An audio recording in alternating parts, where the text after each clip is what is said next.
Iran ও Lebanon যুদ্ধ ইস্যুতে আলোচনা করতে আমাদের সঙ্গে যোগ দিচ্ছেন চট্টগ্রাম বিশ্ববিদ্যালয়ের আন্তর্জাতিক সম্পর্ক বিভাগের অধ্যাপক ডক্টর ফরিদুল আলম। ডক্টর জনাব ফরিদুল আলম, আপনাকে স্বাগত। সোমবার পাকিস্তানে ফের উচ্চ পর্যায়ে শান্তি আলোচনায় বসতে যাচ্ছে ইরান ও যুক্তরাষ্ট্র। দুই দেশের বর্তমান সম্পর্কের প্রেক্ষাপটে এই আলোচনা কতটা কার্যকর হতে পারে?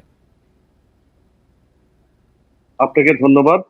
আলোচনায় প্রথম দফা বিরতির পরে এখন এমন একটি সময়ে আলোচনাটি অনুষ্ঠিত হতে যাচ্ছে, যে সময় আলোচনা যদি ফলপ্রসূ না হয় তারপরেই কিন্তু এই যুদ্ধবিরতির মেয়াদটি শেষ হয়ে যাবে। অর্থাৎ সোমবার দিন আলোচনা শুরু হলে বুধবারের মধ্যে একটি চুক্তি স্বাক্ষর হওয়ার একটি বিষয় রয়েছে। তা না হলে যুদ্ধবিরতিটি হয়তো থমকে যাবে, কিংবা যুদ্ধবিরতি একটি এক্সটেনশনের একটা বিষয় একটি থেকে যাবে।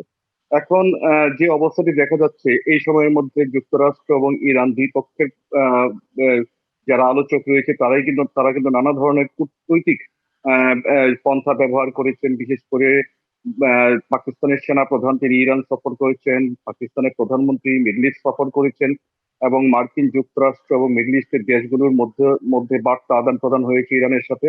ইত্যাদি বিষয় থেকে যে বিষয়গুলো ধারণা করা যায় যে এখানে আলোচনার মধ্যে মত পার্থক্য বা এই চুক্তি স্বাক্ষরের ক্ষেত্রে মত পার্থক্য অনেকটা কমে গেলেও কতগুলো মূল জায়গা, খুব গুরুত্বপূর্ণ জায়গা, বিশেষ করে এখানে রয়েছে ইরানের যে এনরিচ ইউরেনিয়াম, যা রয়েছে 408 কেজির উপরে, যা 60%-এর বেশি এনরিচ বলে মার্কিন যুক্তরাষ্ট্র দাবি করছে, সেইগুলো হস্তান্তরের বিষয়টি একটি রয়ে গেছে। এবং ডোনাল্ড ট্রাম্প এই আলোচনাটির আগেই কিন্তু তিনি দাবি করছেন যে ইরান সমস্ত শর্তের বিষয়ে সম্মত হয়েছে, এমনকি ইরানের যে এনরিচ ইউরেনিয়াম গুলো আছে সেগুলো মার্কিন যুক্তরাষ্ট্রের কাছে হস্তান্তর করতে হবে, এমন একটি বিষয় তিনি বলেছেন। বাট ইরানিরা কিন্তু এই দাবিটিকে তারা নাকচ করে দিয়েছে। ইরান বারবার করে বলছে তাদের কাছে যে ইউরেনিয়ামের মজুদ রয়েছে তারা কোনোভাবেই তাদের পরমাণু কর্মসূচি থেকে সরে যাবে না, কেননা তারা পরমাণু বোমা বা ওয়ারহেড তৈরির উদ্দেশ্যে এই ধরনের কর্মসূচিতে হাত দেয়নি, বরং তারা পরমাণু যে কর্মসূচি তারা শান্তিপূর্ণ যে ব্যবহার, সেই ব্যবহারের দিকে তারা এগোচ্ছে। সুতরাং তারা এই দিক থেকে যাবে না। যে বিষয়টি নিয়ে 2015 সালে ইরানের সাথে 6 জাতি চুক্তি স্বাক্ষরিত হয়েছিল, সেই চুক্তির বিষয়ে কিন্তু অন্যান্য যে রাষ্ট্রগুলো তারা কিন্তু আপত্তি না করা সত্ত্বেও 2018 সালের ডোনাল্ড ট্রাম্পের প্রথম মেয়াদে তিনি কিন্তু যুক্তরাষ্ট্রকে এই 6 জাতি চুক্তি থেকে বের করে নিয়ে আসছেন, এবং সেখান থেকে বের করে আনার সপক্ষে তিনি কিন্তু কোনো যুক্তি দেখাতে পারেননি যে ইরান শর্ত ভঙ্গ করছে।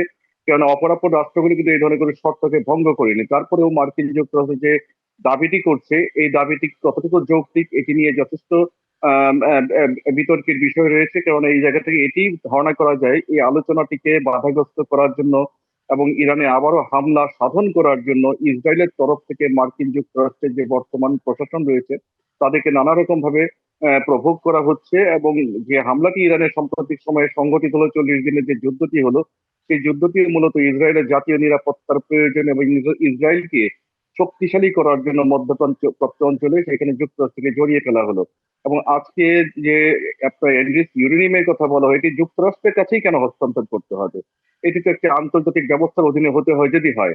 সুতরাং এই ধরনের দাবি কিন্তু আলোচনার একটি শান্তিপূর্ণ সমাধানের পথকে বাধাগ্রস্ত করবে বলেই আমার কাছে মনে হয়। জি স্যার, এছাড়া চুক্তিতে রাজি হতে ইরানকে বুধবার পর্যন্ত ডেডলাইন দিয়েছে। তা না হলে আবারও হামলার হুমকি দিয়েছে ট্রাম্প। এই ধরনের প্রকাশ্য হুমকি আলোচনার পরিবেশকে কতটা প্রভাবিত করতে পারে? না, সেই কথাই বলছিলাম যে এই ধরনের হুমকি, যেখানে একটি যুদ্ধ বিরতি চলছে এবং যুদ্ধ বিরতির মাঝখানে দুটিয়ালি চলছে, এবং এই দুটিয়ালির মূল উদ্দেশ্য হচ্ছে যেন পরবর্তী সময়ে আলোচনাটিকে সফল করা যায়, সফল করে যুদ্ধ বিরতিটিকে আরো স্থায়ী করা যায়, কিংবা যুদ্ধটিকে পুরোপুরি বন্ধ করে একটি শান্তিপূর্ণ পরিবেশ সৃষ্টি করা যায়। তো এইখানে তিনি যে কথাটি বলছেন, এই কথাটি কোনোভাবেই কূটনীতিসূলক কথা হতে পারে না, এবং অপর দেশের প্রতি যে একটা রেসপেক্টফুল আচরণ হতে পারে না। তিনি এর আগেও আলোচনা শুরুর আগেও বলেছেন, এবং সাম্প্রতিক সময়ে আপনি দেখেন যে যখন যুদ্ধবিরতিটি তিনি ঘোষণা করলেন, যুদ্ধবিরতি ঘোষণা করার পর ইসলামাবাদে যখন প্রথম দফা আলোচনা ব্যর্থ হলো, তারপর পর কিন্তু তিনি আপনার নৌ অবরোধের মতো ঘোষণা দিলেন হরমুজ প্রণালীর 4-5টি কেন্দ্র করে। এই বিষয়গুলো কিন্তু আপনার আলোচনার যে সফলতার পথে একটি বাধার একটি কারণ হয়ে দাঁড়ায়। এবং তিনি যে কথাটি এখন বললেন যে যে বুধবারের মধ্যে একটি চুক্তি স্বাক্ষর না করলে ইরানে আবারও হামলা করা হবে, এই ধরনের হুমকি গুলো, এবং এই হুমকি শুধু দিয়ে তিনি ক্ষান্ত হননি। আপনি দেখেন যে আবার নতুন করে কিন্তু মধ্যপ্রাচ্য অঞ্চলে ইউএসএস আব্রাহাম লিঙ্কন যে রণতরী সেটিকে প্রেরণ করা হয়েছে, এবং সবচেয়ে বড় যে রণতরী ইউএসএস জেরাল্ড ফোর্ড সেটিকে প্রেরণ করা হয়েছে, এবং যেটি বলা হচ্ছে ইউএসএস উইনস্টন চার্চিল এবং ইউএসএস জর্জ H.W. বুশ সেটিও মধ্যপ্রাচ্যের পথে রয়েছে। সুতরাং তিনি কিন্তু তার সমর সজ্জা নতুন করে শুরু করে দিয়ে ইরানকে এক ধরনের চাপের মুখে রাখতে চাচ্ছেন, যে চাপের মাধ্যমে তিনি চাচ্ছেন ইরানের ইউরেনিয়াম গুলোকে নিজেদের কবজায় নিয়ে আসার জন্য। এবং তার কাছে বারবার করে মনে হচ্ছে যে এই ধরনের চাপ সৃষ্টি করার মধ্যে দিয়ে ইরানকে কিছুটা ভীত করা যাবে, সন্ত্রস্ত করা যাবে, এবং যার মধ্য দিয়ে যুক্তরাষ্ট্র এবং ইসরায়েলের যে অন্যায্য দাবিগুলো আছে সেগুলো মানানো যাবে। কিন্তু একটি বিষয় বুঝতে হবে যে 40 দিনের যুদ্ধে ইরান যে বিষয়টি প্রমাণ করে দিয়েছে, তুলনামূলকভাবে সীমিত সামর্থ্য হলেও ইরান কিন্তু এই যুদ্ধের মধ্য দিয়ে তাদের সাহসিকতার প্রমাণ দিয়েছে, এবং তারা যে লড়াকু মনোভাব সেটি প্রমাণ দিয়েছে। সুতরাং এই ধরনের হুমকি কিন্তু আলোচনার পরিবেশকে যেমন নষ্ট করে, একটি কার্যকর চুক্তি স্বাক্ষরের সম্ভাবনা থেকেও কিন্তু অনেকটি ক্ষীণ করে দেয়। অবশ্যই ইরানের বন্দরের অবরোধ তুলে নেওয়ার আগেই ট্রাম্পের চুক্তির শর্ত আরোপ, এটি কি কূটনৈতিকভাবে কার্যকর নাকি অচলাবস্থাকে দীর্ঘায়িত করবে? এবং আরও জানাবেন যে অন্যদিকে হরমুজ প্রণালী বন্ধ করে সেটার নিয়ন্ত্রণ বজায় রেখে ইরানের অবস্থান কতটা বাস্তবসম্মত মনে করছেন? না, এই যে চুক্তি স্বাক্ষরের আগেই যে কথাটি বললেন যে এই ধরনের অবরোধ আরোপ, এটি তো চুক্তির পথকে অবশ্যই বাধাগ্রস্ত করবে। কেননা আপনাকে একটি জিনিস বুঝতে হবে, আমাদের সবাইকেই বুঝতে হবে, যখন একটি যুদ্ধবিরতি হয়, যুদ্ধবিরতি মানে হচ্ছে একটি স্বাভাবিক অবস্থা বিরাজ করবে এখানে, অর্থাৎ পূর্বেকার যে অবস্থা বিরাজ করছিল সেরকম একটি অবস্থায় যাবে। এই যুদ্ধবিরতি চলাকালীন সময়ে যদি আমি নতুন কোনো উদ্যোগ নিই, যে উদ্যোগ আমার নিজের স্বার্থের জন্য এবং অপর পক্ষকে ভয় দেখানোর জন্য, তাহলে কিন্তু একটি আস্থার পরিবেশ সৃষ্টি হলো না। ইরানের পক্ষ থেকে বারবার যে কথাটি বলা হচ্ছে যে এখনো যুক্তরাষ্ট্র এবং ইসরায়েলের মধ্যে, ইরানের মধ্যে একটি চুক্তি স্বাক্ষরের মতো একটি আস্থার পরিবেশ সৃষ্টি হয়নি। যুক্তরাষ্ট্র যুক্তরাষ্ট্রের প্রতি অনাস্থা সৃষ্টি হওয়ার মতো অনেক কারণ যুক্তরাষ্ট্র ইতিমধ্যে সৃষ্টি করেছে। কেননা পূর্বের আলোচনার মাঝখানে তারা হামলা করে বসেছে, এবং পরবর্তী সময়ে এই যে আলোচনা হচ্ছে, এই আলোচনা যে ফলপ্রসূ হবে এবং এই আলোচনার মাধ্যমে সম্পাদিত চুক্তি যে যুক্তরাষ্ট্র সম্মানের সাথে মেনটেন করে যাবে, এটির কোনো নিশ্চয়তা ইরান পাচ্ছে না। এটি একটি পূর্ণ নিশ্চয়তা তারা চায়, সেই জন্য তারা বেশ কিছু শর্ত তারা ইম্পোজ করেছে। হরমুজ প্রণালী নিয়ন্ত্রণের পাশাপাশি জব্দকৃত অর্থের ছাড় সহ যে ইরানের উপর সব ধরনের ক্ষতিপূরণ যেগুলো আছে ইত্যাদি বিষয়গুলোকে তারা ইম্পোজ করেছে। আর হরমুজ প্রণালীর কথা আপনি যেটি বললেন, হরমুজ প্রণালী কে নিয়ে মার্কিন যুক্তরাষ্ট্র অবরোধের পাশাপাশি ইরান কিন্তু হরমুজ প্রণালী বন্ধ করে দিয়েছে। এবং কিছুদিন আগে ইরানের একজন কূটনীতিক বলেছিল যে যুক্তরাষ্ট্রের যে দাবি করেছিল হরমুজ প্রণালী খুলে দিতে হবে, তারা বেশ এটিকে ঠাট্টা করে বলেছিল হরমুজ প্রণালী যে তালা মারা আছে এই তালার চাবি আমরা হারিয়ে ফেলেছি।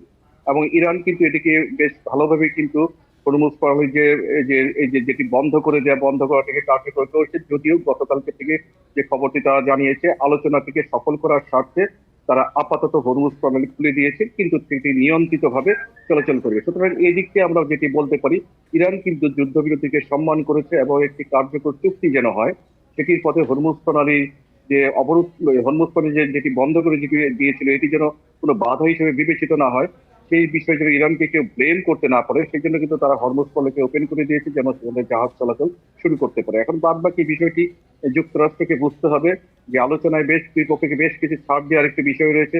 ছাড় দিয়ে হলে একটি চুক্তি যেন সম্পাদন করা যায় সেদিকে এগোতে হবে। কারণ ইরানকে যদি ইউরেনিয়াম এনরিচমেন্টকে বাধাগ্রস্ত করা হয়, কিংবা ইউরেনিয়ামকে যদি মার্কিন যুক্তরাষ্ট্রকে হস্তান্তরের মতো চাপ দেওয়া হয়, এটিকে কিন্তু খুব একটি বাস্তবসম্মত বলা যাবে না। কেন এটি ইরানের জন্য এক ধরনের পরাজয় ঘোষণা করার একটি সামিল, এবং ইরান ভবিষ্যতে ইসরায়েলের সমস্ত আগ্রাসী আচরণের জবাবে আর কোনো ধরনের আত্মরক্ষার কোনো অবস্থা কিন্তু ইরানের থাকবে না। এবং অন্যদিকে যেটি হচ্ছে, যুক্তরাষ্ট্র এই ধরনের আচরণের দ্বারা এটি প্রমাণ হয় বা এটি প্রকাশ হয় যে যুক্তরাষ্ট্র ইসরায়েলকে চরমভাবে শক্তিশালী করতে চাচ্ছে। ইসরায়েলের সামনে অন্য কোনো শক্তিকে মধ্যপ্রাচ্যে তারা রাখতে চাচ্ছে না, এবং এটি হচ্ছে এক ধরনের চরম মাত্রায় এক পেশে বা এক ধরনের একপাক্ষিক আচরণ, যে আচরণটি যুক্তরাষ্ট্রের জন্য খুব একটি যায় না, এবং যেটি আন্তর্জাতিক আইন বা এখানে একটি সমতার বিষয় যেটি রয়েছে, রাষ্ট্রের মধ্যে যে সার্বভৌম সত্তার বিষয় যেটি রয়েছে, এটিও কিন্তু হয় না। এখন যে ইউরেনিয়াম ট্রান্সফার করার বিষয় যুক্তরাষ্ট্রে, এটিকে যদি করতে হয় এটিকে অবশ্যই একটি আন্তর্জাতিক ব্যবস্থার মধ্য দিয়ে বা আন্তর্জাতিক একটি চুক্তির মধ্য দিয়ে, যে যুক্তরাষ্ট্রে এটি যাবে কি যাবে না, নাকি এটি কি হবে, এরকম একটি বিষয়ের মধ্যেই কিন্তু এটি সম্মত হওয়া স্বাভাবিক। যুক্তরাষ্ট্র আন্তর্জাতিক ব্যবস্থাকে বা আন্তর্জাতিক আইনকে, এই ধরনের কোনো বিষয়কে পাশ কাটিয়ে একতরফা ভাবে ইরান কি করবে কি করবে না, ইসরায়েল কি করবে কি করবে না, এগুলোকে যদি নিয়ন্ত্রণ করতে চায়, ইতিমধ্যেই কিন্তু এই যুদ্ধে যুদ্ধ আইনে অনেক লঙ্ঘন ঘটেছে, আন্তর্জাতিক মানবিক এবং মানবাধিকার আইনের লঙ্ঘন ঘটেছে। ব্যাপকভাবে এই জিনিসগুলো আমরা দেখতে পাচ্ছি। সুতরাং যুক্তরাষ্ট্রকে এখানে এগিয়ে আসতে হবে এবং এই মধ্যপ্রাচ্যের সমস্ত অচলাবস্থা সৃষ্টির পেছনে কিন্তু বুঝতে হবে যে কোন রাষ্ট্রটি দায়ী। ইসরায়েল এককভাবে দায়ী। ইসরায়েল চাচ্ছে তার নিজের স্বার্থে মার্কিন জি যুক্তরাষ্ট্রকে মধ্যপ্রাচ্যে ব্যবহার করার জন্য। ইসরায়েলের আচরণকে সংযত করার ক্ষেত্রে যুক্তরাষ্ট্রকে অনেকটা কৌশলী হতে হবে। জি, ধন্যবাদ জনাব ফরিদুল আলম আমাদের এই আয়োজনে যুক্ত হওয়ার জন্য।